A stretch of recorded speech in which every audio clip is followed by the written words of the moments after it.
नमस्कार, आप देख रहे हैं न्यूज 24। आपके साथ मैं हूं दीपिका यादव। प्रधानमंत्री नरेंद्र मोदी आज एक बार फिर से मुख्यमंत्रियों के साथ बातचीत करेंगे। सुबह 10 बजे वीडियो कॉन्फ्रेंसिंग के जरिए ये मीटिंग होगी। सूत्रों के मुताबिक इस मीटिंग में संक्रमण की रोकथाम के लिए उठाए गए कदमों और उसके नतीजों पर चर्चा तो होगी ही, लेकिन साथ ही 3 मई के बाद उठाए जाने वाले कदमों पर भी चर्चा होगी। इसके अलावा गृह मंत्रालय के जारी दिशा निर्देश पर भी मंथन होगा। बता दें कि कोरोना संकट को लेकर के फिलहाल 3 मई तक के लिए देश में लॉकडाउन है। तो आज ये अहम बैठक पीएम मोदी के मुख्यमंत्रियों के साथ आज ये अहम बैठक होने जा रही है और साथ ही 3 मई को जो लॉकडाउन पूरा हो रहा है उसको आगे बढ़ाना है या नहीं, इस पर भी मंथन होगा। तो वीडियो कॉन्फ्रेंसिंग के जरिए ये बैठक बुलाई गई है। 3 मई के बाद उठाए जाने वाले कदमों पर मंथन होगा। संक्रमण रोकने को उठाए गए जो कदम उठाए गए थे, संक्रमण के आंकड़े न बढ़े, उस पर भी किस तरीके की तस्वीर बनी है उस पर भी मंथन होगा। लेकिन दिल्ली के हजरत निजामुद्दीन के मरकज प्रमुख मौलाना साद आज क्राइम ब्रांच के सामने पेश हो सकता है। तबलीगी जमात से जुड़ा मामला सामने आने के बाद से मौलाना साद अब तक सामने नहीं आया, जबकि उस पर मुकदमा दर्ज कर पूरे मामले की जांच भी चल रही है। यहां तक कि मौलाना साद के कोरोना टेस्ट को लेकर के भी अब सवाल खड़े होते रहे, लेकिन उसके वकील के मुताबिक क्राइम ब्रांच के कहने पर साद ने कोरोना टेस्ट कराया, जिसकी रिपोर्ट नेगेटिव आई है।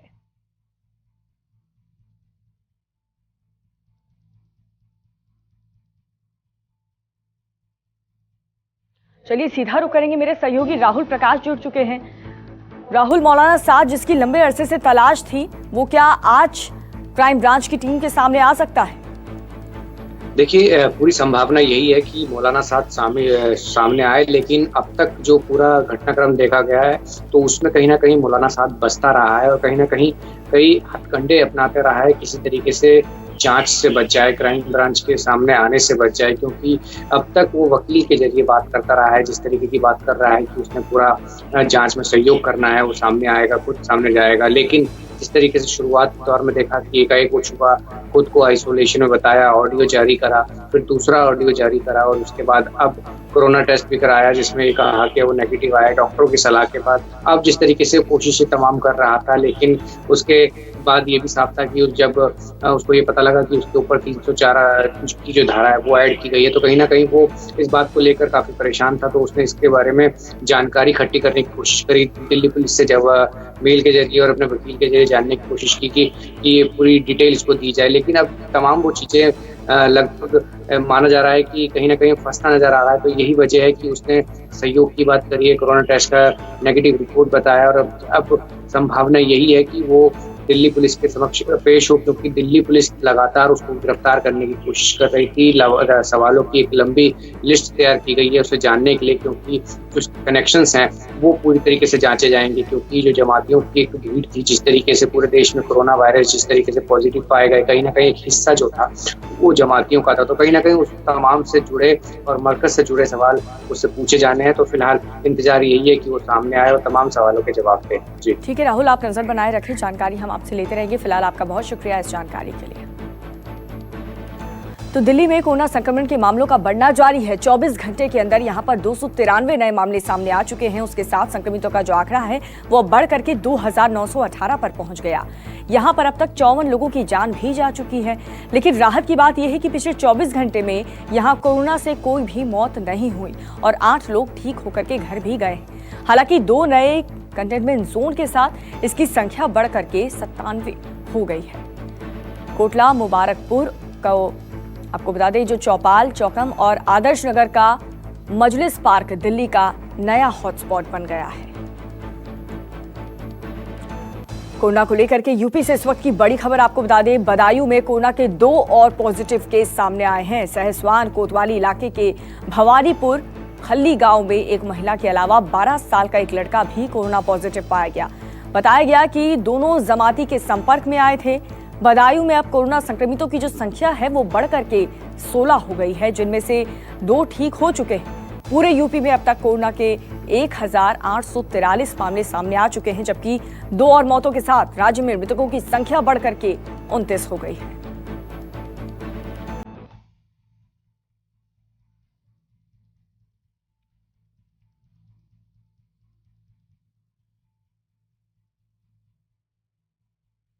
और कोरोना को लेकर के यूपी के बस्ती से एक अच्छी खबर सामने आई है। यहाँ पर इलाज के बाद 3 महीने की बच्ची को अस्पताल से डिस्चार्ज करा दिया गया।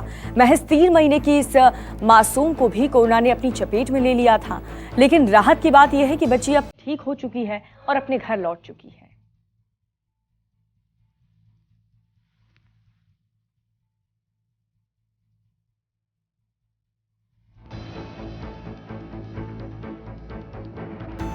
कोरोना पर यूपी के मथुरा से भी एक अच्छी खबर आई है। यहाँ पर आगरा से आए 12 पॉजिटिव मरीजों में से 9 को ठीक होने के बाद अस्पताल से डिस्चार्ज कर दिया गया है। इसके अलावा यहाँ पर 54 सैंपल की रिपोर्ट भी नेगेटिव आई है, जिसको लेकर के स्वास्थ्य विभाग ने राहत की सांस ली।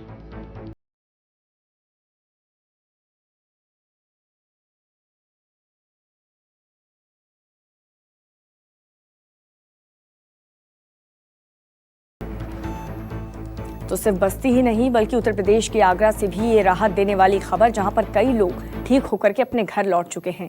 वहीं अगर देश की बात करें तो पिछले 24 घंटे में 1975 नए मामले सामने आए हैं। 47 लोगों की मौत हो चुकी है, जिसके बाद देश में कोरोना मरीजों का आंकड़ा 26,917 तक पहुंच गया और कोरोना से मरने वालों की संख्या भी 826 तक हो चुकी है। लेकिन इस दौरान 5,914 लोग ऐसे भी हैं जो कोरोना जैसे जानलेवा महामारी से ठीक हो चुके हैं।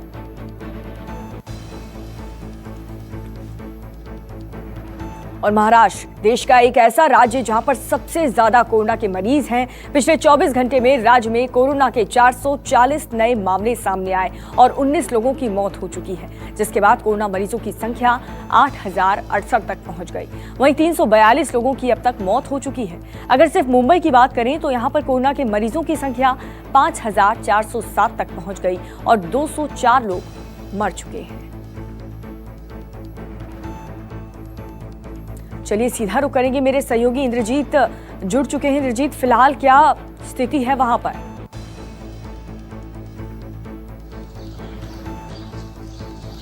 जी बिल्कुल, अगर मुंबई की बात करें तो मुंबई की स्थिति अभी भी नाजुक बनी हुई है और प्रशासन लगातार कोशिश कर रही है कि कैसे इसको कंट्रोल किया जाए। ज़्यादा से ज़्यादा लोगों की टेस्टिंग की जा रही है, लोगों को सोशल डिस्टेंसिंग का पालन कराने के लिए सख्ती से आदेश भी दिया गया है और पुलिस भी पालन करवा रही है। लेकिन इसके बावजूद भी सुबह के समय और शाम के समय लोग नहीं मान रहे हैं। आप मेरे पीछे भी देख सकते हैं, बहुत सारे लोग आते जाते दिख रहे होंगे। तो इस तरह से सुबह के समय, शाम के समय सब्जियां खरीदने के लिए बड़े पैमाने पर लोग अभी भी निकल रहे हैं, जो कि प्रशासन के लिए सबसे बड़ी चिंता का विषय बना हुआ है, क्योंकि इसी के कारण शायद कंट्रोल करने में सरकार को भी दिक्कत आ रही है, प्रशासन को भी दिक्कत आ रही है और लगातार जो आंकड़े हैं वो बढ़ रहे हैं, कंट्रोल नहीं हो रहा है। अगर कल की मुंबई की बात करें तो पिछले दिन के मुकाबले कल के आंकड़े थोड़े कम जरूर हैं, लेकिन इतने भी कम नहीं है। 358 के करीब कल पॉजिटिव केसेस आए हैं। तो आप समझ सकती हैं कि जो 19 लोगों की मौत हुई थी उसमें सिर्फ 13 लोग सिर्फ मुंबई से हैं। तो आप समझ सकते हैं कि मुंबई की स्थिति क्या है और मुंबई को लेकर प्रशासन कितनी चिंतित है। कई सारे जो प्राइवेट हॉस्पिटल हैं, नर्सिंग होम है, क्लिनिक्स हैं, वो डॉक्टरों ने डर के मारे बंद कर दिया था, उसको प्रशासन ने सख्ती से खोलने के आदेश दिए हैं। इसके अलावा प्रशासन लगातार सेंट्रल के संपर्क में है।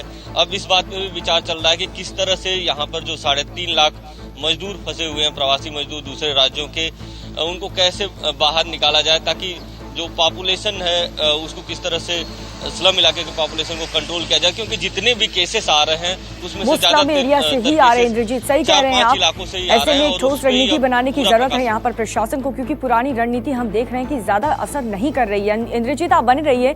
लेकिन अगर मुंबई के धारावी की बात करें तो ये वो इलाका है जहाँ पर कोरोना के सबसे ज्यादा मामले सामने आए हैं। पिछले 24 घंटे का आंकड़ा देखें तो यहाँ पर कोरोना के 34 नए मामले सामने आ चुके हैं, जिसके बाद धारावी में अब कुल कोरोना पीड़ितों की संख्या 275 तक पहुंच गई। वहीं अब तक 14 लोग अपनी जान भी गंवा चुके हैं।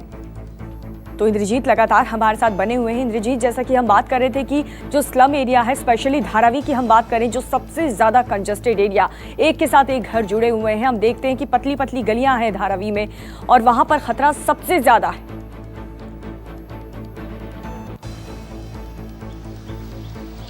जी बिल्कुल, सबसे बड़ी चिंता सरकार को इसी बात को लेकर थी कि एशिया की जो सबसे बड़ी झोपड़पट्टी अगर उसमें फैलता है तो उसको कंट्रोल करना काफी मुश्किल होगा।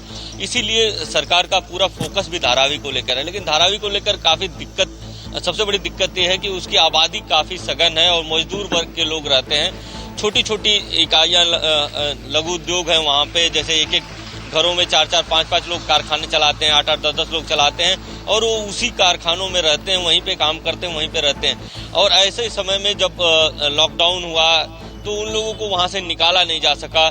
ऐसे में बड़े पैमाने पे धारावी में अभी भी लोग हैं। और दूसरा सबसे बड़ी वहां की दिक्कत ये है कि वहां पे जो कॉमन फैसिलिटी होती है, जैसे टॉयलेट की फैसिलिटी है, ये लोग कॉमन यूज करते हैं। 8-10 घरों का, स्लम में 10-12 घरों का मिला के लोग यूज करते हैं। ऐसे में संक्रमण का खतरा बढ़ जाता है। इसको लेकर प्रशासन काफी काम कर रही है इसमें कि कैसे इसको अलग अलग, सबको तो टॉयलेट नहीं बनवाया जा सकता, लेकिन कैसे इसको हैंडल किया जाए, इस बात पे काम कर रही है। दूसरा संक्रमण का सबसे बड़ा खतरा तंग गलियों में होता है कि अगर कोई सब्जी वाला आता है, दूध वाला आता है, तो एक साथ बहुत बड़े पैमाने पर लोग आ जाते हैं। तो उसको कैसे हैंडल किया जाए, इन बातों का ध्यान रखा जा रहा है। हालांकि कई बार सरकार ने कोशिश की कि पूरी तरह से वहां पे लॉकडाउन किया, सिर्फ दवा की दुकानें खुली रही, वहां पे सब्जी, राशन सब कुछ बंद किया। इसके बावजूद थोड़ा कंट्रोल जरूर है, लेकिन पूरी तरह से धारावी अभी तक कंट्रोल में नहीं आया। लेकिन कंट्रोल में आना बहुत जरूरी है इंद्रजीत, क्योंकि यहाँ पर अगर जो आंकड़े हैं वो ऐसे ही बढ़ते गए तो खतरा काफी ज्यादा और तस्वीर काफी ज्यादा भयानक भी हो सकती है। आप नजर बनाए रखें इंद्रजीत। फिलहाल आपका शुक्रिया इस जानकारी के लिए। बढ़ते हैं आगे। गुजरात में भी कोरोना संक्रमण फैलने की रफ्तार तेज हो चुकी है। यहाँ पर 24 घंटे में के अंदर आपको बता दें 230 नए मामलों के साथ पॉजिटिव केस की संख्या बढ़कर के 3,301 हो चुकी है, जबकि 24 घंटे के अंदर 18 और मौतों के साथ मृतकों का आंकड़ा भी बढ़कर के 155 पर पहुंच गया है। हालांकि 313 मरीज ठीक भी हो चुके हैं। यहाँ पर सामने आए 230 नए मामलों में सिर्फ अहमदाबाद के 178 केस हैं। अहमदाबाद में अब तक 2,181 मामले सामने आ चुके हैं, जबकि 151 लोगों की अब तक जान भी जा चुकी है।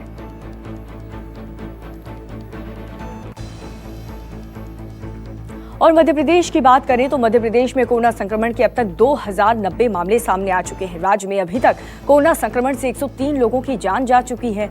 मध्य प्रदेश का सबसे ज्यादा प्रभावित हिस्सा इंदौर है, जहां पर 1,176 केस सामने आ चुके हैं, जबकि 57 लोगों की अब तक मौत हो चुकी है। वहीं भोपाल की बात करें तो भोपाल में 415 केस सामने आए हैं और यहां पर 9 मरीज की अब तक जान जा चुकी है।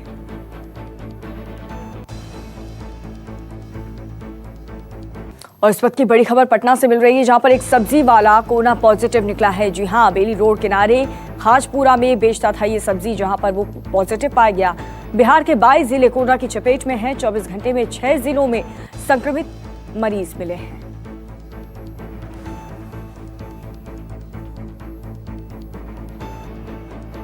चलिए सीधा रुक करेंगे, सहयोगी जुड़ चुके हैं मेरे, अमिताभ ओझा। अमिताभ, पिछले 2 हफ्ते से बात करें तो ऐसा क्या हो गया, क्या लॉकडाउन का सही ढंग से पालन नहीं हो रहा कि ये जो कोरोना मरीजों की जो आंकड़े हैं वो लगातार बढ़ रहे हैं? बिल्कुल, बिहार में अगर हम बात करें तो लॉकडाउन 1 की बजाय लॉकडाउन 2 में मरीजों की संख्या लगातार बढ़ रही है। और इसका सबसे बड़ा कारण जो अभी जो आ रहा है, एक तो कि संक्रमित व्यक्तियों का जो चेन है, 3 चेन सामने आ चुके हैं। लेकिन अभी जो 3 दिनों से जो मामला सामने आते रहे हैं, वे वैसे लोग हैं जो प्रवासी थे और दूसरे राज्यों से कोई पैदल चल के या किसी माध्यम से वो बिहार तक आए थे। क्योंकि कल भी जो 26 संक्रमित मिले हैं, उसमें से 20 वैसे हैं जो मजदूरी करते थे, दूसरे राज्यों में रहते थे, जो दिल्ली और महाराष्ट्र से लौटे थे, उनके संक्रमित होने की जानकारी जो रिपोर्ट आई है। इसके अलावा जो पटना में जो संक्रमण का चैन मिला था वो सब्जी वाले से फैला था। और कल फिर एक रिपोर्ट जो आई है उसमें एक सब्जी वाले की पहचान हुई है जो सब्जी बेचा करता था। तो निश्चित तौर पे ये बहुत गंभीर मामला है, क्योंकि लगातार सब्जी मार्केट को, पटना के सभी सब्जी मार्केटों को बंद करा देने के बाद भी इस तरह के मामले आए हैं, जांच में आए हैं। हालांकि एक राहत वाली बात यह है कि कल 11 जो मरीज थे उन्हें अस्पताल से छुट्टी दे दी गई है, जो जिनकी 2 रिपोर्ट लगातार निगेटिव आई थी, उसके बाद उन्हें अस्पताल से छुट्टी दे दी गई है। तो ठीक होने वाले जो मरीजों की संख्या है वो 55 बिहार में पहुंच चुकी है। इसके अलावा हम बात करें तो जो एक और राहत वाली बात है, जो बैंक कर्मी एक मिला था शनिवार की, जिसकी पुष्टि हुई थी, वो पॉजिटिव मिला था। उस बैंक के करीब 45 स्टाफ को क्वारंटाइन करके उनके सैंपल जांच के लिए भेजे गए थे। उनके सैंपल भी आए हैं, वो सारे सैंपल जो है निगेटिव आए हैं। तो ये लेकिन बैंक को फिलहाल बंद कर दिया गया है। इसके अलावा जो बिहार के अलग अलग जिलों में जो फैल रहे हैं, पहले जहां 11 जिले थे, फिर 18 जिले हुए और कल जो है 22 जिले इसकी चपेट में आ गए। तो धीरे धीरे ये संख्या बढ़ती जा रही है और यही वजह है कि सरकार ने भी साफ तौर पे कह दिया है कि जो लोग बाहर रह रहे हैं उनके लिए वही मदद की जाएगी, उन्हें बिहार अभी नहीं लाया जाएगा जब तक कि कोरोना के ये जो हालात हैं। क्योंकि लगातार सरकार जो रिपोर्ट भी जो आ रही है उसमें ये साफ तौर पर देखा जा रहा है कि जो बाहर से प्रवासी मजदूर हैं वो जो आ रहे हैं उन्हें कोरोना संक्रमित का होने का ज्यादा खतरा है। और पिछले 3 दिनों में इसका जो वाच किया गया तो अभी तक आपको बताया कि मैंने कि कई मरीज जो हैं ऐसे हैं जो बाहर से आए थे। कल की जो 26 रिपोर्ट है, 26 में से 20 रिपोर्ट उन्हीं लोगों की है। चलिए, बहुत बहुत शुक्रिया अमिताभ आपका इस जानकारी के लिए। तो बिहार में पिछले 24 घंटे में कोरोना के 23 नए मामले सामने आए हैं। बिहार में भी कोरोना अपना पैर पसार रहा है। शुरुआती दौर में हमने देखा था कि बिहार में कोरोना के मामलों की काफी कमी थी, लेकिन पिछले 2 सप्ताह से कोरोना मामलों की जो रफ्तार है वो बहुत ज्यादा बढ़ चुकी है। बिहार में कोरोना के कुल मरीजों की संख्या 274 तक पहुंच गई। वहीं 2 मरीज मौत के मुंह में समा चुके हैं। सबसे ज्यादा मुंगेर से कोरोना के मरीज सामने आए हैं। 23 नए कोरोना मरीजों में सबसे ज्यादा रोहतास से 6 हैं, गोपालगंज से 5, अरवल से 3 और जहानाबाद से 1 कोरोना पॉजिटिव मिले हैं।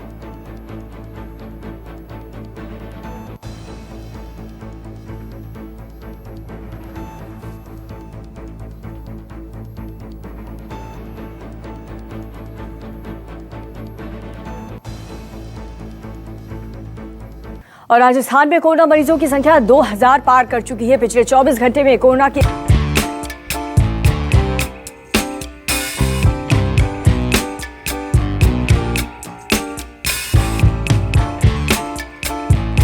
मामले सामने आए हैं। वहीं नागौर से 20, जयपुर से 16 और कोटा से 9 नए कोरोना पॉजिटिव केस सामने आए।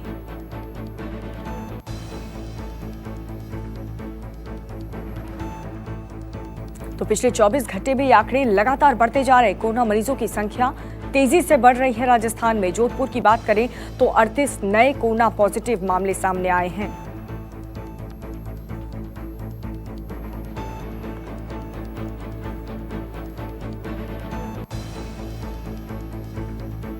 तो राजस्थान के जोधपुर, जयपुर और कोटा से जहां पर कई नए केसेस सामने आए हैं, तो महाराष्ट्र के साथ साथ मध्य प्रदेश के साथ साथ राजस्थान में भी जो हालात हैं वो ज्यादा अच्छे नहीं हैं। अगर आपको हमारा ये वीडियो पसंद आया हो तो इसे लाइक और शेयर जरूर करें। अगर इस वीडियो पर आपकी कोई राय है तो नीचे कमेंट भी कर सकते हैं। और हाँ, देश और दुनिया की तमाम खबरों से वाकिफ रहने के लिए अभी सब्सक्राइब करें न्यूज़ 24 का YouTube चैनल। न्यूज़ 24, निष्पक्ष खबरें।